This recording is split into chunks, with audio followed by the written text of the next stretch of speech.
Bonjour et bienvenue sur la Corneille à 3D, c'est Tony et aujourd'hui je suis en compagnie de Bob Bernard.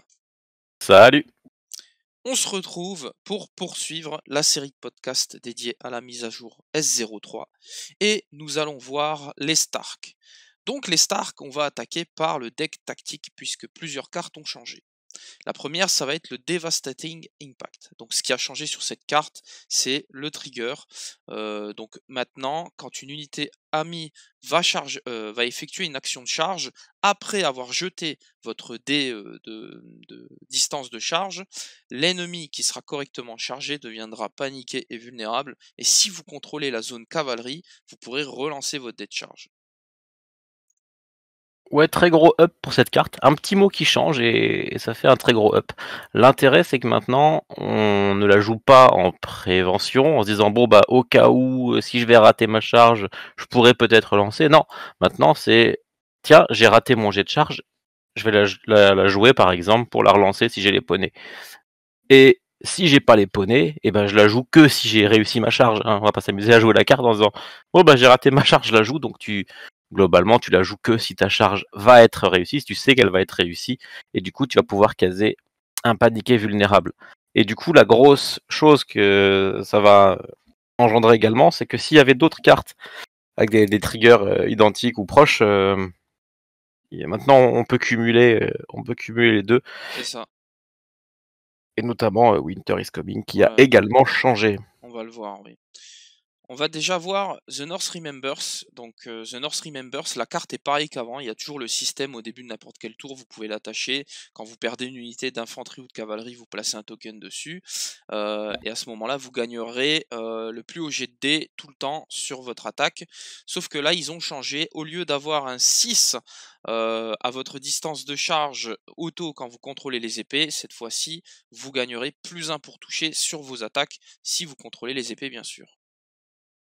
Ouais, changement important sur cette carte. La charge à 6 c'était ultra fort. Surtout, bah voilà, Assaut Order, épée, charge à 6, Ouais. c'était méga fort.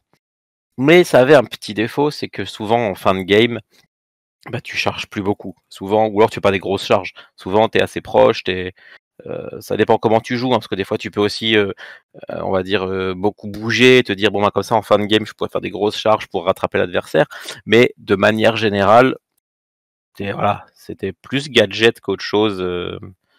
Maintenant, le plus 1 pour toucher, bah, ça peut être précieux en Stark, parce qu'il y a quand même pas mal d'unités qui touchent à 4. Tout à fait. Et du coup, voilà, un petit plus 1 pour toucher qui reste quand t'as les épées en fin de game, ça peut faire la diff, vraiment. Donc, moi, je trouve que c'est pas mauvais comme changement. C'est pas ça qui va changer, révolutionner la faction, mais c'est un petit changement qui, mine de rien, peut être intéressant. C'est différent, ouais. Et ensuite, dernière carte qui a changé, on l'a dit, enfin Bob l'a dit au préalable, c'est Winter is Coming. Donc cette carte-là, on va la voir. Donc quand une unité amie aura correctement chargé, vous pourrez choisir un effet. Si vous contrôlez la zone cavalerie, vous choisirez les deux. Donc les effets, on l'avait déjà vu dans le podcast Greyjoy, hein, c'est comme Stark Exposure. Donc les ennemis correctement chargés ne pourront pas être ciblés par des ordres ou des ordres amis ou des cartes tactiques à ce tour. Et le deuxième effet, c'est vous attaquer avec votre plus haut jet d'attaque. Donc, ouais, petit changement, c'est dommage et bien en même temps. On avait une deuxième carte qui permettait de fiabiliser les charges, mais vu que Devastating Impact voilà, a été amélioré au niveau du trigger, maintenant on va la jouer que quand on a vraiment besoin. Je pense que c'était pas nécessaire d'en avoir deux et du coup avoir un rôle différent, je pense que c'est sympa. Et du coup, pareil, on joue la carte quand on a réussi la charge, donc ça, c'est un vrai soulagement entre guillemets, parce que quand tu joues ta carte et que tu dis bah tant pis, j'ai raté ma charge, c'est dommage quoi. Et quand tu te dis qu'il y avait pas mal de cartes comme ça qui pouvaient avoir assez peu d'effets, bah voilà. Et puis le plus haut jet d'attaque, ben voilà, c'est un truc qu'on voit quand même très souvent en Stark. Bah, c'est pas pour rien, c'est parce que c'est important. Parce qu'en Stark, on a quand même pas énormément de résistance et de soins, donc les plateaux descendent quand même. C'est pas rare qu'on finisse la partie avec des trous partout. Et ben voilà, du coup, avoir le plus haut jet d'attaque, bah, ça compense. Et du coup, on peut l'avoir avec Kathleen, on peut avec cette carte, avec la carte North Remember, avec d'autres trucs par-ci par-là. Donc voilà, Mhm. une bonne carte. Là, je trouve qu'elle est bien. Et on va en avoir besoin vu la version actuelle. C'est ça. J'ai l'impression de me répéter, mais Oui, mais la série mais du podcast sera similaire sur certains points. Ensuite, on va voir les changements de cartes tactiques, sur les commandants. Donc le premier, ça va être Rob et donc un changement sur le hit and run qui a perdu, un petit effet. Donc on va regarder. Après qu'une unité amie ait terminé une attaque de mêlée, l'unité va effectuer une action de retraite. Si la carte cible l'unité de Rob, l'ennemi qui sera désengagé deviendra affaibli. ouais, donc là, ils ont enlevé la condition d'être engagé au début du tour, qui rendait la carte assez compliquée à jouer parce que du coup, tu pouvais pas la jouer en charge. Donc en gros, fallait la jouer uniquement quand tu étais déjà engagé et que tu voulais taper et te barrer. Ce qui très souvent, bah, engendrait le fait que tu te fasses charger derrière en retour et puis voilà quoi. C'est ça. Déjà Rob apporte énormément de mouvement. Lui, il en apporte et en Stark, il y a ce qu'il faut, il y a Arya, il y a des choses comme ça pour avoir beaucoup de mouvement. Il y a le Krabok survivaliste, un très bon attachement qui peut aussi permettre d'avoir le Elusive Escape. Donc il y a des très jolies blagues à faire avec ce petit hit and run. Puis voilà, maintenant on pourra charger, retraite et du coup se retrouver dans le flanc, forcer l'adversaire à faire des choix. Est-ce que je me retourne et je tourne le dos aux archers ou à la cavalerie par exemple. Donc voilà, là la carte elle est très bien et pour moi c'était la pire carte. On parle souvent de superior positioning comme la pire carte de Rob, mais je pense que Hit and Run c'était Ouais, encore pire. Donc voilà, une carte qui était vraiment quasiment injouable, qui devient très forte. Donc moi, ça me suffit. Ça, plus un autre changement qu'on verra après, bah, ça rend Rob très bon et qui revient largement dans la course. C'était mon commandant préféré avant la version, bah, ça va le rester, hein, aucun doute. voilà. Ensuite, un petit changement, hein, qu'on avait déjà vu aussi chez les Greyjoy, toujours le Warcry. Donc le Warcry chez Brynden, désormais, donc c'est pareil, paniqué ou vulnérable sur un succès après un test de morale. Et si c'est l'unité de Brynden, bah, ce sera les 2 tokens comme on connaissait auparavant. Ouais, bah ça c'est bien d'avoir remis cette petite condition, au moins, voilà, ça la rend un peu meilleure que l'ordre. Et puis voilà, jouer une carte pour être un token, c'était quand même vraiment craignos. Ouais, Après, ce qui est cool, c'est que bah, ça va déclencher certaines choses. On le verra après, mais le test de morale va être très précieux parce qu'il peut déclencher des dauntless ou des choses comme ça. Et puis, bah, voilà, les 2 tokens, bah, on prend très volontiers. clairement. Donc, ouais, changement bienvenu, ça c'est chouette. Ensuite, on va passer à Roderick Cassel. Donc Roderick Cassel, 2 de ses cartes ont changé, on va les lire. La première, c'est Press the Advantage. Donc quand une unité amie va effectuer une attaque avant le jet de dés, vous choisissez un pour chaque condition token sur le défenseur. Donc vous choisirez plus une condition. Donc les conditions sont: cette attaque va utiliser son plus haut jet de dés, cette attaque va gagner plus 1 pour toucher, et la dernière condition, c'est le défenseur va perdre toutes ses capacités et ne pourra pas être ciblé par des cartes tactiques jusqu'à la fin du tour. Carte qui devient monstrueuse. Avant, c'était un truc selon si t'as tel token, t'as ça, si t'as tel token, t'as ça. Donc, c'était fort déjà, mais voilà, ça avait des défauts. Là maintenant, déjà, même sans token, t'as un bonus. Donc ça, c'est cool. Et il suffit d'avoir 2 tokens, ce qui est pas trop dur à avoir quand même en Stark. Donc il suffit d'avoir 2 tokens bah, pour avoir tous les bonus. Et une carte qui donne plus au jet d'attaque, plus un pour toucher, et pas de carte plus pas d'ordre. Euh, Ouais, c'est plutôt fort. C'est plutôt fort. Mm. Donc ouais, très belle carte et en plus qui va aller très très bien avec le combat prouesse qui permet aussi d'avoir du contrôle. Donc ça fait vraiment de Roderick un très très bon commandant. Celui-là, on va bien le revoir parce que très top. Oui, oui, clairement, il revient dans la course, hein, on va voir la deuxième. Donc Martial Superiority qui a changé. Quand un ennemi effectue une attaque de mêlée avant le jet de dés, il va subir une touche pour chacun de ses échecs. Si le défenseur, enfin si l'unité sur laquelle vous jouez cette carte, c'est l'unité de Roderick, et ben l'attaquant, il subira également -1 pour toucher. Ouais, vrai up de cette carte. Je pense que la logique, c'est que voilà, c'était assez conditionnel. Il fallait que l'adversaire soit vulnérable, même si Roderick en place. Et voilà, tu devais dépenser le vulnérable pour avoir les bonus. Donc au final, ça affaiblissait les Stark parce que les Stark, ils ont besoin de leur vulnérable s'ils veulent taper correctement. Ils tapent fort les Stark, mais on est loin de certaines armées qui tapent vraiment comme des bourrins. Donc Voilà, le vulnérable, on en a besoin. Du coup, devoir l'enlever, ça coûtait assez cher. Là, c'est bien. Et puis, bah, on a perdu un bonus de base. Il est conditionné à Roderick, mais c'est pas plus mal. À la limite, voilà.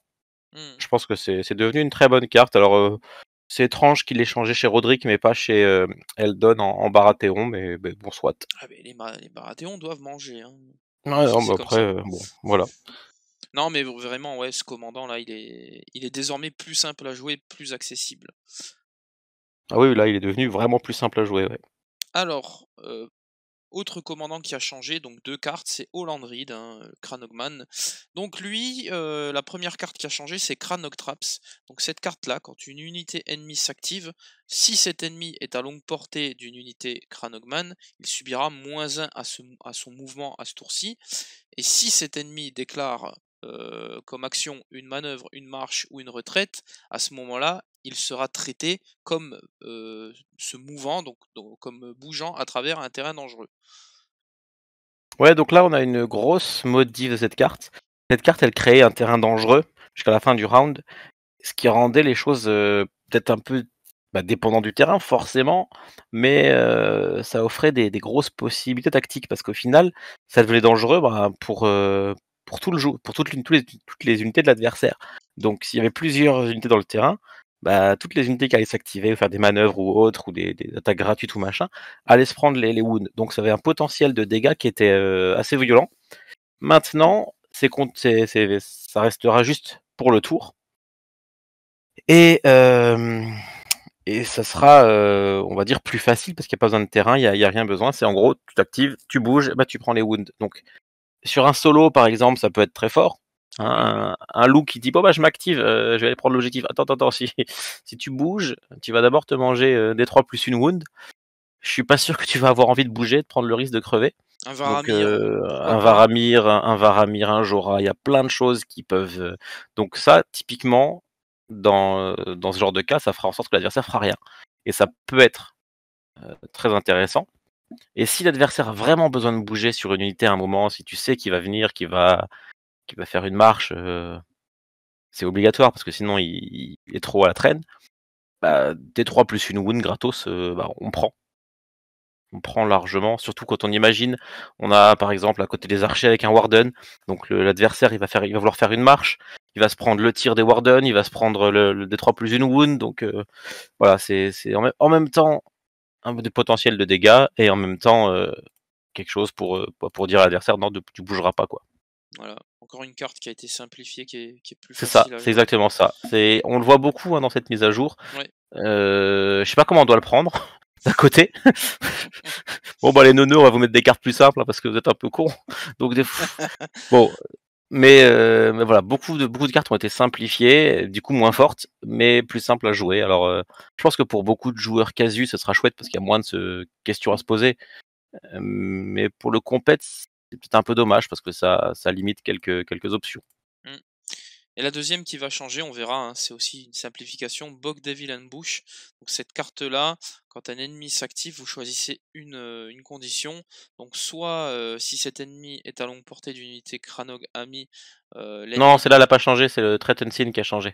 D'accord, pardon. Eh ben, tu fais bien de me reprendre. Donc The Street Unseen, donc au début de n'importe quel tour, une unité de combat amie, si elle n'est pas engagée avec une unité Kranog à longue portée, l'ennemi deviendra paniqué et subira un test de panique. Et donc c'est cette carte où il n'y a plus la notion de line of sight, donc de ligne de vue. C'est ça, en fait, globalement. À partir du moment où tu as un Kranog pas engagé pas loin, bah, tu dois faire un test de panique à une unité. Bon, un test de panique plus paniqué, ça peut être embêtant chez certaines armées. Bon, voilà, ça peut être sympa, surtout que là, il y a plus besoin d'être planqué, d'être caché, d'être machin, d'être loin, d'être bon, donc ça, c'est plus facile de se dire: «Bon, bah, voilà, la condition, elle est simple». L'adversaire, il pourra rien y faire s'il est, à portée de Kranog et bah, tu prends ton test avec le paniqué. Donc au pire des cas, tu te sers que du paniqué pour plus tard, pour d'autres unités, ou alors pour le test de panique, en cours et puis, bah, voilà, ça peut faire mal à certaines armées. Hmm, clairement. On va Voilà, donc voir. globalement, un Ouais. commandant qui a pas gagné grand chose au final. Parce qu'une carte qui a été changée, elle a été simplifiée comme on a dit, mais elle n'a pas été up ou quoi que ce soit. Et une carte qui a eu un petit up qui est assez anecdotique, donc assez peu de changements sur ce commandant, à part qu'il est moins dépendant des terrains. C'est ça. Ensuite, on va avoir des changements chez Maej Mormont. Donc chez Maej Mormont, on va parler vite fait du Sustained Assault. Donc le Sustained Assault, comme pour les Baratheons, a changé pour s'aligner sur celui de Victarion. Donc la deuxième condition, c'est... alors par contre là, ça sera pas au niveau des rangs restants. Ça sera si l'unité... Enfin si c'est l'unité de Maej qui est visée par le Sustained Assault, eh bien vous pourrez relancer les dés d'attaque. Ouais, bah, pour une carte de commandant, c'est bien. C'est pas mal du tout, quand c'est la carte, générale de l'armée comme les Barath, c'est plus gênant, mais là, c'est chouette. C'est chouette parce que Maej, c'est facile, tu vois? Tu pas de te dire: «Bon, bah, il a plus de rang, il a machin». Non, au moins, au pire des cas, si c'est mon commandant, j'aurai la reroll et ça, c'est chouette. Ouais voilà, c'est Donc comme chez voilà. Victarion, quoi. Ouais, c'est ça, mais quand c'est un commandant, c'est une carte qui est forte. Quand c'est, voilà, quand c'est conditionné au nombre de rangs, c'est moins marrant. C'est ça. Et ensuite, gros changement pour Here We Stand, on va le voir. Donc ça, c'est une autre de ces cartes qui a changé. Donc Here We Stand, désormais, au début d'un tour ami, vous l'attachez jusqu'à la fin de la partie. Et tant qu'elle est attachée, quand l'unité devrait être détruite, vous pouvez à ce moment-là défausser la carte. Si vous le faites, à la place d'être détruite, l'unité reste en jeu avec une blessure. Enfin, avec un PV, pardon. Bah, on a un What is Dead en mieux. En Clairement, fait, ouais. hein. On il est mieux parce que tu vas le poser, à l'avance. Donc d'un côté, tu annonces clairement, hein, tu dis: «Vas-y, hein. Tu sûr que tu veux me tuer? Je resterai en vie». Donc ça annonce, il y a moins le côté surprise que tu pourrais avoir, avec l'ancienne carte ou avec, la What is Dead. Mais d'un côté, tu as toutes les attaques, les machins qui vont t'empêcher de jouer des cartes sur une attaque, comme on l'a vu tout à l'heure avec Winter is Coming, bah, tu t'en fous parce que la carte elle est attachée, elle est attachée. Donc le seul truc qui peut te bloquer, c'est, bah, les trucs qui t'empêchent de cibler, les ou un counterplot ou un truc comme ça, mais si tu as pas de contre, dans ce genre-là, bah, voilà, la carte elle est attachée, tu sais que c'est bon, tu vas pas crever et elle peut plus être, enlevée une fois qu'elle est posée et ça, c'est très fort et puis bien, on peut pas ne pas parler de cette carte sans parler de Sansa, hein. Sansa qui, on Ouais. le rappelle, peut, récupérer des cartes, quand elle prend des zones ou alors, une fois quand elle s'active pendant la partie, elle peut rechercher une carte. Donc on imagine bien Here We Stand qu'on va aller chercher en boucle avec Sansa. Ça ça envoie du lourd, hein, ça tu pas envie de crever, tu crèveras Oui, pas. oui, clairement. Là, Maej, elle prend un up rien qu'avec cette carte. Ouais, cette carte qui était vraiment anecdotique parce qu'avant, t'étais quasiment intuable, hein, quand, tu jouais la carte, tu disais: «Bon, ben, voilà, à chaque fois que je devrais me faire tuer, je fais un test et si je réussis, je reste en vie». Ce qui était très fort, mais la l'unité, elle partait à la fin du round, donc avant de scorer, donc tu pouvais même pas te dire: «Allez, je vais rester, le temps de scorer encore un petit peu» ou non, ça servait globalement si tu voulais retaper un coup avec ta carte, quoi, donc c'était un peu un last stand du pauvre et vraiment du pauvre. Maintenant, c'est plus tout pareil et c'est très, très fort. Non, non, c'est pas mal. Ensuite, dernier changement chez Ricard Karstark. Donc Ricard, c'est le taunt hein, qui a changé. Donc le taunt, on l'a déjà vu chez les Baratheons, chez je sais plus quel attachement, mais bref, Ouais, c'est Briscaron, voilà, c'est ça, c'est un changement générique, un global. Donc quand une unité de combat enfin une unité de combat ennemie pardon s'active, vous ciblez une unité amie à longue portée. Si l'ennemi pourrait attaquer ou charger l'unité et qu'il déclare une action autre que l'attaque ou la charge, à ce tour-ci, eh bien il devient vulnérable et affaibli. ouais, le comme l'ordre, mais vu que c'est une carte tactique, que ce soit un petit peu meilleur et du coup, ils l'ont passé en long range. Donc c'est chouette. C'est chouette, surtout contre de la cavalerie, par exemple. Ouais. Donc ouais, c'est une carte qui devient sympa. Alors après, elle a complètement changé, hein. Avant, tu disais: «Bon, bah, je vais forcer à charger sur une unité». Là, ça va être plus, on l'a déjà dit, un générateur de tokens, si l'adversaire, attaque autre chose. Donc très souvent, ça va plutôt générer des tokens, mais voilà, générer un token affaibli et vulnérable, c'est très, très sympa. Donc ouais, carte qui est devenue très sympa. Mmh. Ça sera tout pour les changements de cartes tactiques chez les Stark. On va du coup passer sur les attachements, les NCU qui ont changé et les unités. Donc on va avoir premièrement Rob dans sa version commandante. Donc lui, sur son profil, il est pareil, sauf qu'il a gagné Enhanced Mobility, donc il aura +1 à son mouvement, donc l'unité aura +1, et elle pourra pivoter avant de marcher. C'est monstrueux. Je savais pas que c'était possible d'augmenter la carte de Rob, tellement moi ça me paraît être une des meilleures cartes de commandant Stark. Parce que Tactical Reposition j'aime beaucoup et Regroup je trouve ça très très fort, surtout tout ce qu'il y a pour faire des retraites en Stark et chez Rob.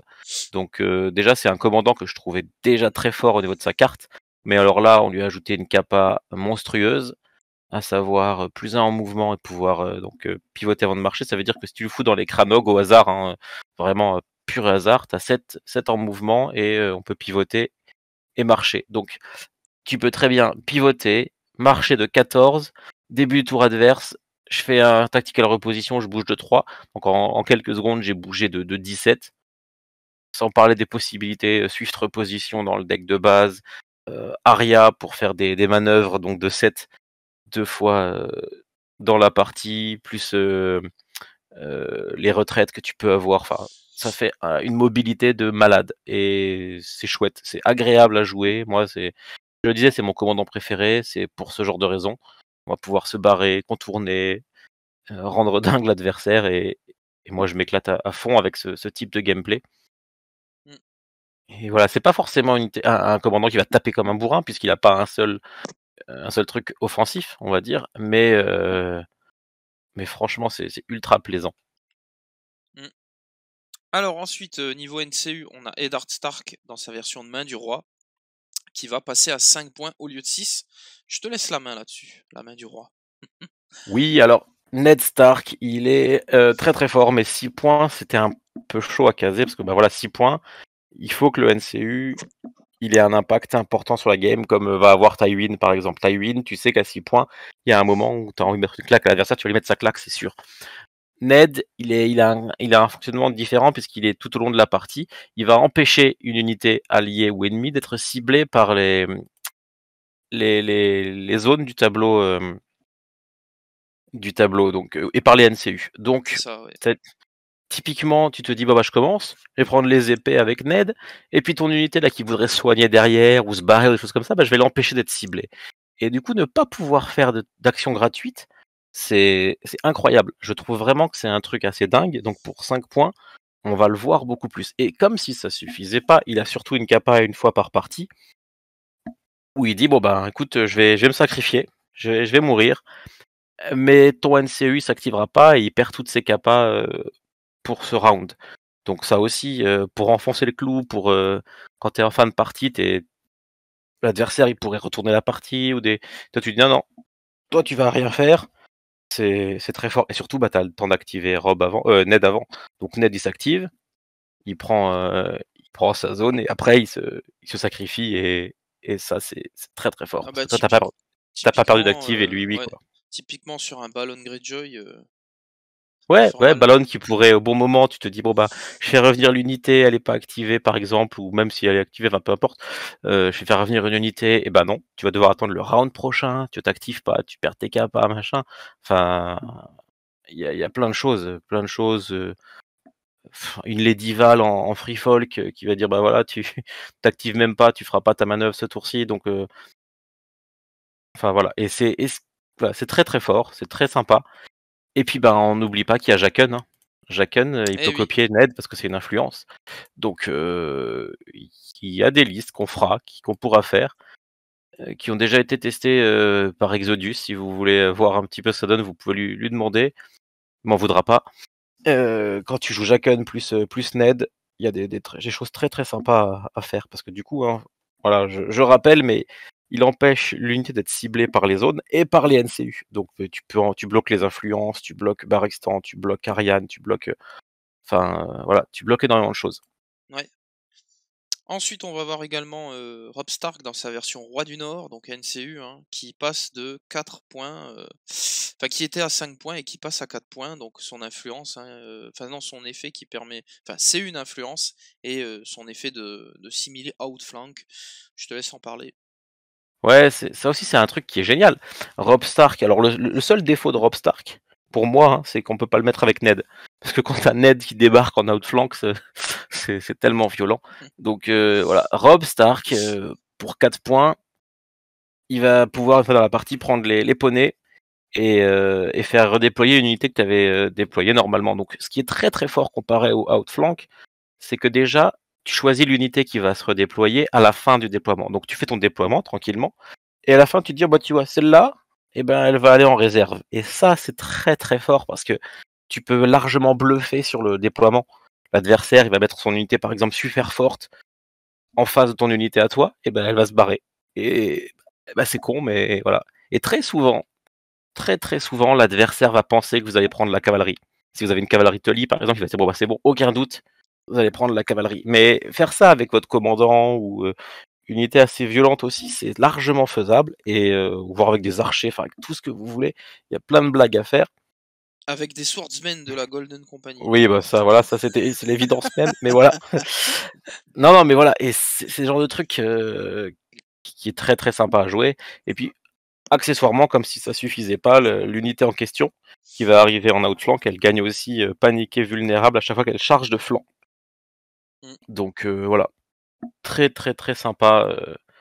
Voilà, quand t'as ton commandant qui débarque de flanc ou ta cavalerie qui débarque de flanc, c'est vraiment très chouette. Le seul défaut, seul vrai défaut en vrai, c'est les NCU qui peuvent bloquer les capas, comme typiquement, ou alors, enfin, soit Olenna, mais encore, parce que du coup, si t'es premier joueur, tu t'en fous, mais notamment Intrigue et Subterfuge au Lannister, quand tu sais qu'il y a ça en face, c'est moche. Parce que du coup, bah, Clairement, tu perds ouais. tes capas avec Rob, donc tu dois attendre le round d'après, enfin, Ça peut ça peut devenir être relou. chiant. Ouais.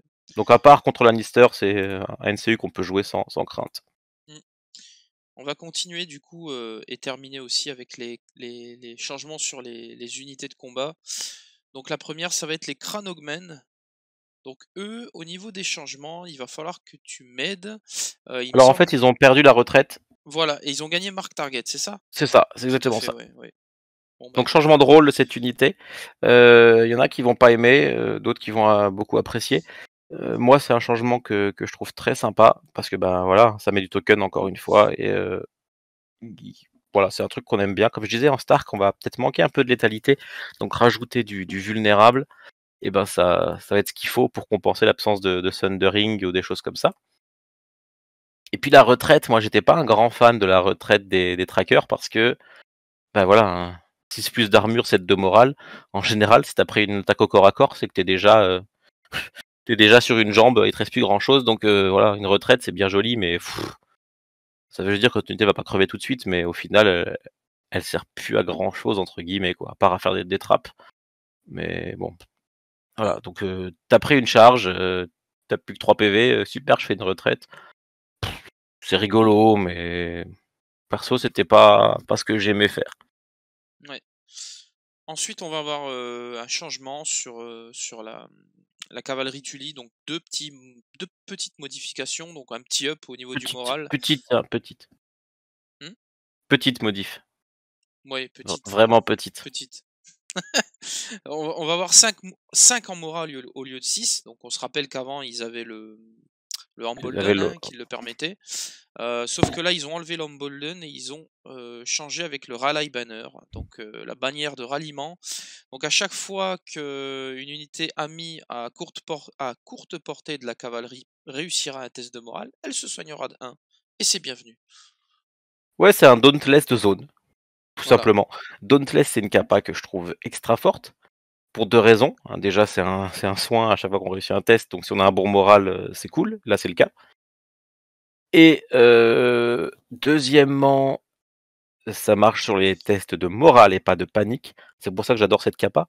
On parlait du Warcry tout à l'heure, bah voilà, Ouais. Warcry, dès que je fais un Warcry, je me soigne. Dès que je fais des petits trucs qui font faites un test de morale, et ben je me soigne. Et ça, je trouve ça très sympa. En plus, il faut pas oublier que en Stark, on a le Winterfell Guardian, qui est un attachement qui pour un point donne Dauntless justement sur l'unité et Stubborn Tenacity. Donc là, c'est quand je réussis un test de panique, je fais une wound à unité engagée. Donc à chaque fois que les Tully réussiront un test de morale, ils vont soigner de 2. Quand ils réussissent un test de panique, ils soignent de 2, ils font une blessure engagée. Donc on cumule. Et puis, bah, on a des archers, donc on va tirer sur le corps à corps, déclencher des tests et tout. Enfin, franchement, c'est un soin, un moteur de soin qui est monstrueux. Et comme les stars qui ont très peu de soins globalement, ça va être vraiment très chouette. Je sais pas comment on va faire pour se passer de cette unité par contre. Ouais, c'est ça. Et puis on va rajouter un petit truc, c'est que, bah, on a Ned, hein, même s'il vaut 6 points. Ned, quand tu réussis un test, tu te soignes. Donc On t'imagines, cumule, ouais. je réussis un test, je me soigne grâce au Tully, je me soigne grâce à Dauntless, je me soigne grâce à Ned, voilà. Tu soigné de combien? Bah, 6. Ah ouais? C'est pas mal. Donc enfin voilà, et il y aura moyen de faire des builds largement orientés là-dessus, qui peuvent être très, très sympas. Ah oui, on pense à Brinden, entre autres. Ouais, Brynden, c'est le choix évident. Après, est-ce que c'est le meilleur? On verra, mais Oui, oui, oui, mais Brynden, c'est voilà, c'est un choix déjà très sympa. clairement. Ensuite, on va avoir la garde d'honneur d'Eddard. Donc, la garde d'honneur, un petit up, elle a gagné une capa. Tout simplement, le Go Down Fighting. Donc, à chaque fois que l'unité perdra un rang, un ennemi engagé subira une blessure. Ouais, bon, un petit truc, je sais pas pourquoi. Ça C'est pas sort, eux que j'aurais changé, mais c'est sorti écoute, du chapeau. Pof. ouais, je sais pas. Est-ce que c'est pour une façon de dire, «Bon, je sais qu'on a mis des unités pétées à 7 points, mais pour 6 points, vous avez quand même la garde d'honneur qui est quand même vraiment pas mal». Ouais. Donc je non, je sais pas, je sais pas. Il y avait d'autres unités qu'il fallait modifier. Au hasard, les Karstark, les Berserkers, les enfin, bon, On OK. t'en demandes trop, là. Ouais, désolé. Un Go Down Fighting, là, tu peux plus te plaindre normalement. Non, j'ai pas le droit de me plaindre là. Allez, on va finir avec la dernière unité qui a eu des changements. Ce sont les archers. Bon, ça va être un peu différent. En gros, c'est tout pareil, sauf que désormais, le défenseur, lorsqu'il lancera, enfin, lorsqu'il fera un 1 sur ses jets de sauvegarde, eh bien, il deviendra affaibli. Donc, on se rappelle qu'avant, c'était sujet au test de morale avec une perte, au test de panique, pardon, avec une perte d'ordre. Là, maintenant, c'est un peu l'ordre à la Warhammer, hein, pas le jeu, mais la capa qu'il y a Oui. dans le jeu. Vous m'aurez compris. Donc voilà, l'adversaire fait un as, et ben il devient affaibli. C'est comme ça. Ouais, j'adore. Moi, j'aime beaucoup, parce que, voilà, le test de panique raté, c'était compliqué parce que, voilà, il y a des fois des tellement bon moral et puis, bah, c'était, voilà, donc c'était pas évident. Tu priais trop pour que l'adversaire rate son test et bah, voilà. C'était pas très souvent. Quand ça arrivait, tu étais content, mais voilà. Là, un 1, ça peut arriver vraiment à tout moment. N'importe quelle attaque, tu sais que tu as fait une wound avec le 1 et puis en même temps tu mets un affaibli et cette possibilité-là, bah, l'adversaire, il va la prendre vachement plus sérieusement que le test de panique raté. Donc typiquement, l'archer avec le warden pour tirer, avec l'overwatch pour tirer dès qu'on s'approche, il va se dire: «Mince, attends, je vais faire ma manœuvre», par exemple avec une cavalerie, je vais me faire tirer dessus, puis après quand je vais faire ma charge, si ça se trouve, je serai affaibli, donc elle sera vachement moins bien. Ouais, peut-être pas faire ça, donc voilà, ça l'adversaire va se poser des questions et puis, bah, voilà, quand ça va arriver, tu vas être content, un petit affaibli. Moi, je trouve que, voilà, c'est chouette, on le verra un peu plus souvent, l'affaibli. Donc Mm, voilà, c'est bien. clairement. Eh bien, on en a fini avec tous ces changements Stark. Bah, je te laisserai le mot de la fin, hein, sur tous ces petits changements qu'on a pu voir dans le deck au niveau des unités, des NCU, ce que ça va amener potentiellement chez les Stark. Ouais, beh, heu, je vais dire un truc un peu paradoxal, mais moi, j'adore les changements, qu'ils ont faits. Je trouve que, voilà, au départ, j'ai vu ces changements, je me suis dit: Super, les Stark, ils sont cool». Bon, il y a eu des oublis, je l'ai dit tout à l'heure, hein, les berserk, incompréhensibles à 6 points, ils sont très mauvais. Désolé, hein, mais je les trouve vraiment pas bons. Les Karstark, même chose. Alors, ils sont jouables dans des compos spécifiques avec, en amical, il y a pas de souci, hein, je dis pas qu'il faut pas les jouer, et voilà, en opti, c'est assez rare de les voir et puis, il y a souvent mieux pour, le même nombre de points ou à peine plus cher. Donc, des genres d'unités qui ont pas été up, c'est incompréhensible. Mais tout le reste, les changements sont plutôt pertinents, sont bien pensés, enfin voilà, c'est très bien. Maintenant, est-ce qu'ils seront au niveau, des gros changements qu'il y a eu à droite à gauche? Je ne sais pas, mais, la faction elle est très plaisante, elle a des bons ups vraiment. Voilà. Moi j'ai bien aimé tous ces changements. Je le répète, il y a des oublis, mais je suis content de jouer mes Stark, j'ai plein de listes à tester, et ça Clairement. me motive en tout cas à les jouer. Ouais, pour ma part, c'est pareil. Enfin, j'ai investi une armée Stark il y a plusieurs mois, hein. Bon, malheureusement, la dernière mage qui m'a complètement annihilé ma motivation. Surtout quand j'ai vu ce qu'ils avaient fait des Stark, j'avais pas compris. Mais bon, là, ça réinsuffle quelque chose. Je dirais pas que la hype est comme pour les Greyjoy pour ma part, mais c'est vrai que les changements, ça donne envie. En tout cas, moi, Maege, c'était une commandante que j'avais envie de tester à l'époque, que je trouvais pas mal. J'aimais bien le délire mormon, tout ça. Donc, à voir aussi. Ouais, je trouve ça assez sympa. C'est assez léger hein, aussi quand on compare à d'autres changements chez d'autres factions. Mais bon, voilà, on prend. Hein, globalement, c'est du bon. C'est ça, c'est ça. On va bien voir. En tout cas, ils font toujours plaisir. C'est toujours une armée, moi, qui m'éclate à jouer, à faire des listes, et c'est le principal. Voilà, donc ne baissez pas les bras, joueurs Stark. Non, non, clairement, il y a des belles choses à faire. Ouais. Eh ben, je crois qu'on en a fini. On a bien bouclé ce podcast. Donc, je vous dis à la prochaine pour la suite, hein, pour les autres factions. On va continuer cette série tranquillement et à les diffuser. Et puis voilà. Donc, je vous souhaite une bonne journée ou une bonne soirée. Salut, ciao, ciao, bye. Salut!